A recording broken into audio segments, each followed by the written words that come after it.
Good morning students. I am MRK. We are going to see 10th standard mathematics chapter 8 பார்த்துக்கிட்டு இருக்கோம். Okay good. 5th sum என்ன கொடுத்துருக்கு அப்படின்னா P of A equal to 0.5, P of B equal to 0.3 and A and B are mutually exclusive கொடுத்துருக்கு. அப்போ mutually exclusiveனா ஒன்று விளக்கிய நிகழ்ச்சிகள்.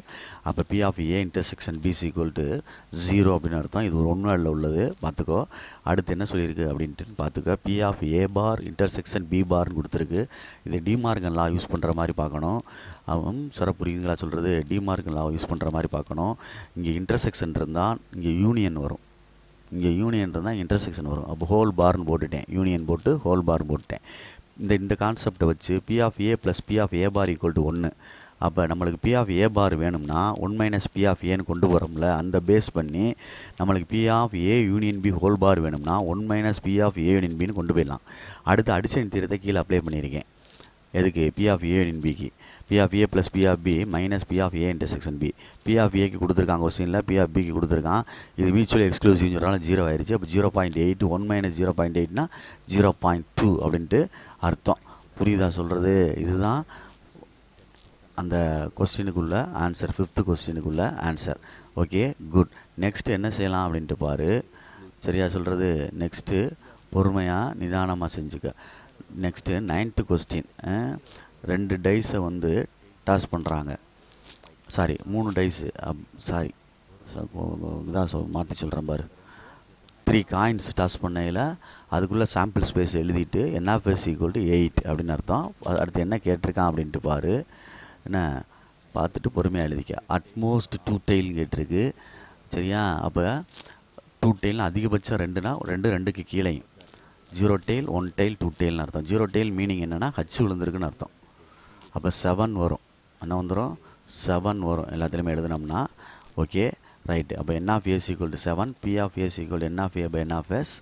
சரியா சொல்கிறது? அப்போ 7/8. அட்மோஸ்ட்னு அதிகபட்சம்டா, அதிலிருந்து மேக்ஸிமம் அர்த்தம். அதில் கீழே தான் ஆரோ பண்ணணும்.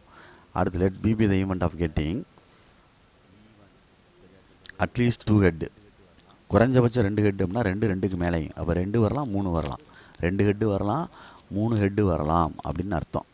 சரியா சொல்கிறது? அதுக்குள்ளே எழுதிட்டேன். NB equal to 4, P of E equal to NB by NF 4/8 1/2 அப்படின்னு அர்த்தம். அடிக்கலாம். அது அடிச்சுக்கன்னா அடிச்சுக்க, விட்டுட்டேன், அடிச்சிரு. அப்புறம் A இன்டர்செக்ஷன் B கண்டுபிடி. ஆறுன்ற கணக்குனா 8.4ல் உள்ள சம்மில் வந்து ஆறுன்னு கேட்பாங்க அப்படின்னு சொல்லியில் இன்டர்செக்ஷன் கண்டுபிடிச்சி அடிஷன் தியரம் அப்ளை பண்ணணும். அப்போ இன்டர்செக்ஷன் வருதா அப்படின்னு பாரு. இந்த வருது. ரைட் 4 செட்டு வருது. அப்போ 4 அப்படியே எடுத்து எழுது. இன்டர்செக்ஷன் எழுது. ஆறுன்னு கேட்டிருந்தா இன்டர்செக்ஷன் கண்டுபிடிச்சி அடிஷன் தியரம் அப்ளை பண்ணணும். அப்போ NF A intersection B equal to 4, P of A intersection B equal to NF A intersection B by NF 4/8 அடிக்க வேண்டியதில்லை. அது அப்போ அடிஷன் தியரம் போட்டோம்னா எல்சிஎம் எடுக்கிறது தோதாக இருக்கும். இந்த அடிஷன் தியரம் போட்டிருக்கேன். P of A union B equal to P of A plus P of B minus P of A intersection B. இப்போ வந்து 7/8 ப்ளஸ் 4/8 மைனஸ் 4/8 கேன்சல் பண்ணிட்டோம். மைனஸ் 4/8 ப்ளஸ் 4/8 கேன்சல் பண்ணிட்டோம் அப்படின்னா என்ன வந்துடும்? 7/8 ஆன்சர் வந்துடும். இந்த எழுதுகிறேன் பார். பார்த்து பொறுமையாக செஞ்சுக்கோ. Very good. அடிச்சுது. 2ஐயும் அடிச்சிட்டோம்னா 7/8 அப்படின்றது ஆன்சர். அப்போ அட்லீஸ்ட் அட்மோஸ்ட்ன்றதுக்கு ஆரோ பண்ணி பொறுமையாக செஞ்சுக்கோ. அட்மோஸ்ட்ன்றது அதிகபட்சம், மேக்ஸிமம்னு அர்த்தம். அட்லீஸ்ட்னால் குறைஞ்சபட்சம் கீழேருந்து மேலே போகணும். ஓகேயா? அப்போ எத்தனை ஸ்டெப் வருதுன்னு பார்த்துக்க. 5 ஸ்டெப் 5 மார்க். எக்ஸசைஸ் 8.4ல் உள்ளது. பொறுமையாக நிதானமாக செஞ்சுக்க. 10th சம் வந்து ஏன்ற ஈவெண்ட் வந்து எலக்ட்ரிஷியன் கான்ட்ராக்டுக்கு உள்ளது. எலக்ட்ரிஃபிஷியன் கான்ட்ராக்டுக்கு உள்ளது. இன்னொன்று பிளம்பிங் கான்ட்ராக்டுக்கு உள்ளது. P of A கொடுத்துருக்கான் ப்ராபபிலிட்டி ஆஃப் ஏன்னு. ஆனால் பிளம்பிங் கான்ட்ராக்ட் வந்து நாட்டுன்னு கொடுத்துருக்கு, வில் நாட் அப்படின்னு கொடுத்துருக்கு. அப்போ P of B பார்னு அர்த்தம். அது சரியா சொல்கிறது? அதில் பார்த்துக்கோ. முதல்ல வந்து P of A வந்து 3/5 கொடுத்துருக்கு. இது வந்து P of B பார்னு எடுக்கணும். அதை வந்து அந்த இடத்துல மென்ஷன் பண்ணையில் பார்த்து பண்ணும். சரியா? ரைட். அப்போ என்ன வந்துடும்? கொடுத்துருக்குறது P of B பார்னு அர்த்தம். நாட்னு கொடுத்துருக்கனால 5/8. இதிலிருந்து P of B ஃபர்தராக கண்டுபிடிச்சிக்கோ. வி நோ தட் அப்படின்னா P of B plus P of B bar equal to 1. அப்போ P of B equal to 1 minus P of B bar 1 minus P of B or 1 minus 5/8 cross பண்ணால் 1 8 sir 8 minus 5 3/8. அப்போ P of B வந்து என்னது? 3/8. P of A இருக்குது, P of B இருக்குது, 2 இருக்குது. Next என்ன கேட்டிருக்கான் அப்படின்னு பார்த்துக்கோ. பொறுமையாக ஹேண்டில் பண்ணு. அட்லீஸ்ட் அப்படின்னு சொல்லியிருக்கு. அட்லீஸ்ட் அப்படின்னா யூனியன்டா கொஸ்டினில் பார்த்துக்க அட்லீஸ்ட் அப்படின்னு சொல்லியிருக்கு, அட்லீஸ்ட் 1 அப்படின்ட்டு. அப்போ P of A union B அப்படின்னு அர்த்தம் அதில் கொடுத்தது 5/7. அப்போ அடுத்து என்ன கேட்டிருக்கான் அப்படின்னா பார்த்துக்கோ அதில் அட்லீஸ்ட் அப்படின்னு சொல்லி இது போட்டிருக்கேன். இப்போ அடிஷன் தியரம் போட்டு எங்கிட்ட நான் அண்டு கண்டுபிடிக்க போகிறேன். P of A intersection B equal to P of A plus P of B union இங்கிட்டு போச்சுன்னா minus P of A union B and கண்டுபிடிக்கிறேன்.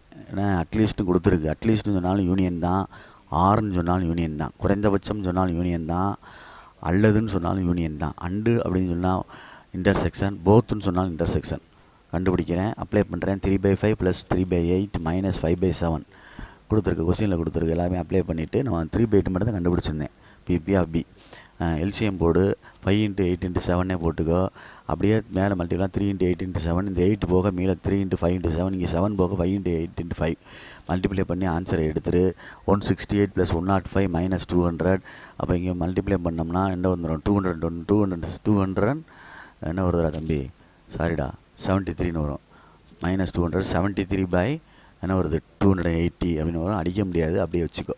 இதுதான் 10th சம். ஓகேயா? குட். 5 மார்க் சம் எல்லாமே 8.4ல் உள்ளது. நிதானமாக பார்த்துக்க. Thank you. Next 11th sum. NFS equal to 8000.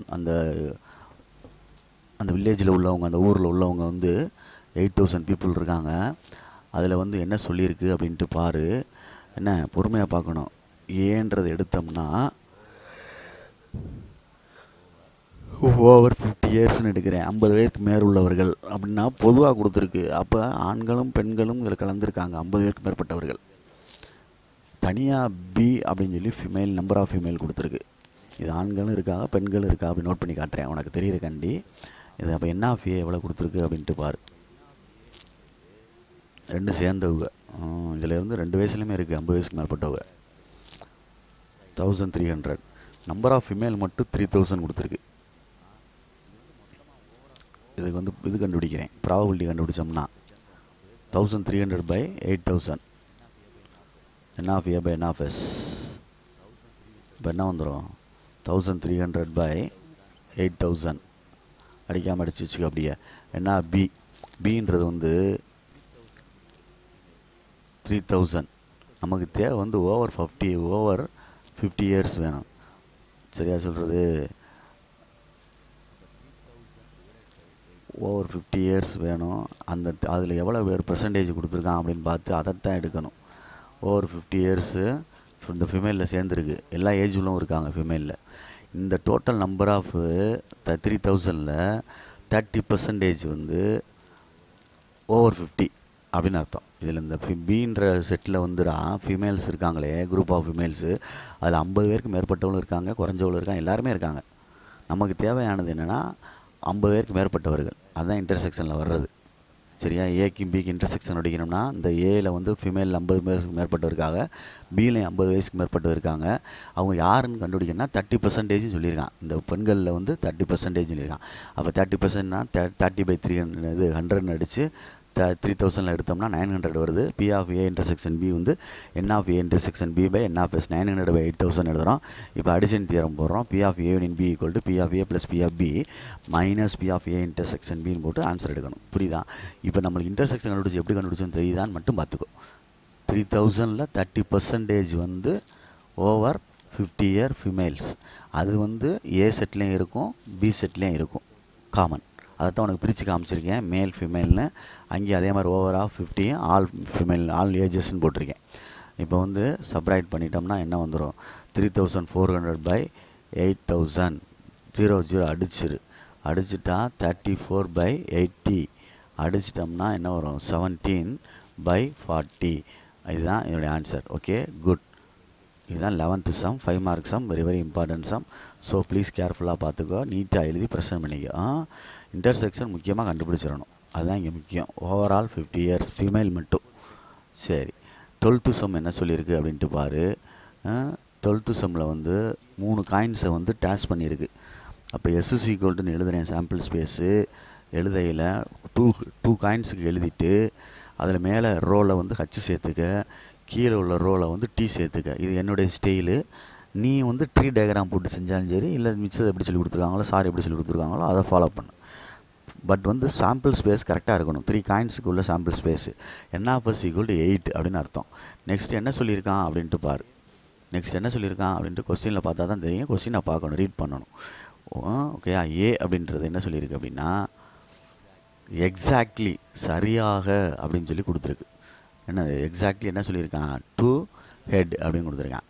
Exactly 2 heads, சரியாக 2 தலைகள். அப்போ மேலே உள்ள சாம்பிள் ஸ்பேஸில் எது 2 ஹச் இருக்குதுன்னு பார்த்து எடுத்து எழுதிடு. ஹச்டி அப்படின்னு எழுதிடலாம். அடுத்து என்ன எழுதலாம், டிஹெச்ஹெச்னு எழுதலாம், ஹச்டிஹெச்னு எழுதலாம். 3 வருது. ஓகேயா, ரைட். அப்போ n of A equal to 3, P of A equal to n of A by n of S 3/8 அப்படின்னு அர்த்தம். நெக்ஸ்ட் என்ன சொல்லியிருக்கு அப்படின்ட்டு பாரு. பி ஈவெண்ட் வந்து அட்லீஸ்ட் 1 டெய்ல் அப்படின்னு சொல்லியிருக்கு. குறைஞ்சபட்சம் ஒன்றுக்கு மேலே ஒரு டெய்ல் இருக்கலாம், 2 டெய்ல் இருக்கலாம், 3 டெய்ல் இருக்கலாம். அப்போ 1 டெய்ல் உள்ள எழுது, 2 டெய்ல் உள்ள எழுது, 3 டெய்ல் உள்ளது எழுது. 0 டெய்ல் உள்ள எழுதிடாத. 0 டெய்ல் உள்ள எழுது அப்படின்றது ஹெட்டு எல்லாமே. அப்போ அதை மட்டும் விட்டுட்டு எழுதுனா 7 வரும். ஏன்னா ஒரு டெய்ல், 2 டெய்ல், 3 டெய்ல் விழுந்துருக்கு எல்லாத்துலேயுமே. 0 டெய்ல்ன்றது என்னது, ஹெட்டு, ஹச்சு. அதை மட்டும் எடுத்து விட்டுரு. எடுத்துகிட்டு மற்ற எல்லாத்தையுமே எழுதிடலாம், 7 எழுதிடலாம். புரியுதுங்களா சொல்கிறது? 7 எழுதிட்டிங்கன்னா n of B equal to 7, P of B equal to 7/8, n of B by n of எஸ்ன்னு ஃபார்முலா. சரியா, பார்த்து. சின்றது என்ன, கன்சிக்யூட்டிவ், தொடர்ச்சியாக. 2 ஹெட், 2 ஹெட்டு. அப்போ இதுவும் 2 ஹெட்டு தான், 3 ஹெட்டு நினச்சிடா. 2 ஹெட்டுக்கு அப்புறம் தான் 3 ஹெட்டு வரும். அதனால் இதுவும் ஒன்று தான். அடுத்து ஹச்ஹெச்டி எடுத்துக்கலாம் தொடர்ச்சியாக. அடுத்து டிஹெச்ஹெச் எடுத்துக்கலாம் தொடர்ச்சியாக. சரியா சொல்கிறது? தொடர்ச்சியாக கண்டினியூஸாக 2 ஹெட்டு விழுந்துருக்கணும். அப்போ n ஆஃப் சி வந்து 3, P of C equal n of C by n of S. அப்போ 3/8 அப்படின்னு அர்த்தம். 3 அதாவது சின்றது கன்சிக்யூட்டிவ் 2 ஹெட்டு, தொடர்ச்சியான 2 தலைகள் அப்படின்னு அர்த்தம். இதுதான் இதுக்குள்ள ஆப்ஷன். பொறுமையாக அந்த சாம்பிள் ஸ்பேஸ் வந்து கலெக்ட் பண்ணு. இதில் வந்து ஹச்ஹெச்ஹெச்சை விட்டுறாத. 3 தலை தொடர்ச்சி நினச்சிடாத. 2 தலைக்கு அப்புறம் தான் 3ஆவது தலை வரும். அதனால் அதை எடுத்துக்கோ. இப்போ ஏ இன்டர்செக்ஷன் பி கண்டுபிடிக்கணும். ஏன்னா ஆறுன்னு கொடுத்துருக்கு, பெரிய கணக்காக இருக்குது. பொறுமையாக பார்த்து செய். ஏ இன்டர்செக்ஷன் பி கண்டுபிடி, பி இன்டர்செக்ஷன் சி கண்டுபிடி, சி இன்டர்செக்ஷன் ஏ கண்டுபிடிச்சி அதுக்கு ஃபுல்லாக ப்ராபபிலிட்டி கண்டுபிடிக்கணும். ரைட். அப்போ ஏ இன்டர்செக்ஷன் பி வந்து 2, P of A intersection B equal n of A intersection B by n of S 2/8. அதே மாதிரி பி இன்டர்செக்ஷன் சி கண்டுபிடிக்கிறோம். பி இன்டர்செக்ஷன், சரியா சொல்கிறது, பி இன்டர்செக்ஷன் சி கண்டுபிடிக்கிற பார்த்து. அதில் என்ன வருது, பிக்கு சிக்கு கண்டுபிடிச்சிக்கிட்டு இருக்கோம். 2 வருது. என்ன பி ஏ, பி இன்டர்செக்ஷன் சிடா தம்பி, பி இன்டர்செக்ஷன் சி. பிக்கு சிக்கு 2 வருது. அப்போ P of B intersection C by n of B intersection C by n of S. அப்போ 2/8 அப்படின்னு அர்த்தம். நெக்ஸ்ட்டு என்ன வருதுன்னு பாரு. சி இன்டர்செக்ஷன் ஏ கண்டுபிடிக்கணும். சி இன்டர்செக்ஷன் ஏ கண்டுபிடிக்கணும். சி இன்டர்செக்ஷன் ஏ அப்படின்னா என்னென்ன இருக்குன்னு பாரு. சிக்கு ஏக்கும் ஹச்ஹெச்டி இருக்குது, டிஹெச்ஹெச் இருக்குது, 2 இருக்குது. அப்போ 3க்கும் அடுத்து இன்டர்செக்ஷன் ஒட்டிக்கணும். சரியா சொல்கிறது? ஆமாம், பொறுமையாக நிதானமாக ஹேண்டில் பண்ணு.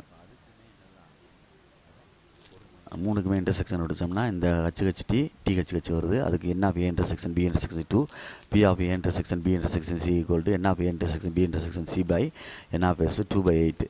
இப்போ வந்து பெரிய அடிஷன் தியரம் போடணும். இந்த கேப்பில் போட்டுருவோமா? பெருசாக வரும்ல அடிஷன் தியரம். சரி, நெக்ஸ்ட் பேஜ் கொண்டு போயிட்டேன். பார்த்துக்கிட்டு பொறுமையாக செஞ்சுக்க. பெரிய அடிஷன் தியரம் ஃபார்முலா போட்டு பொறுமையாக எடு. எல்லாமே அந்த கண்டுபிடிச்ச ஆன்சரை ப்ரீவியஸ் பேஜில் பார்த்து அப்படியே எடுத்துகிட்டு வா. எடுத்துகிட்டு வந்து அப்ளை பண்ணி நம்ம என்ன செய்யணும், சுருக்கணும். 8/8ன்னு வருது, 1/8ன்னு ஆன்சர். புரியுதா அப்படின்ட்டு பார்த்துக்கோ. புரியுதா அப்படின்ட்டு பார்த்துக்கோ. எல்லாமே அப்ளை பண்ணியிருக்கேன். -2/8 + 2/8 கேன்சல் ஆயிரும். +3/8 -3/8 கேன்சல் ஆயிரும். மிச்சம் 3/8 7/8 -2/8 இருக்கும். 8 எல்சிஎம் எடுத்துரு. 10 -2 8 8/8 1 அடிச்சிட்டோம்னா இதுதான் P of A union B union C. Good, thank you.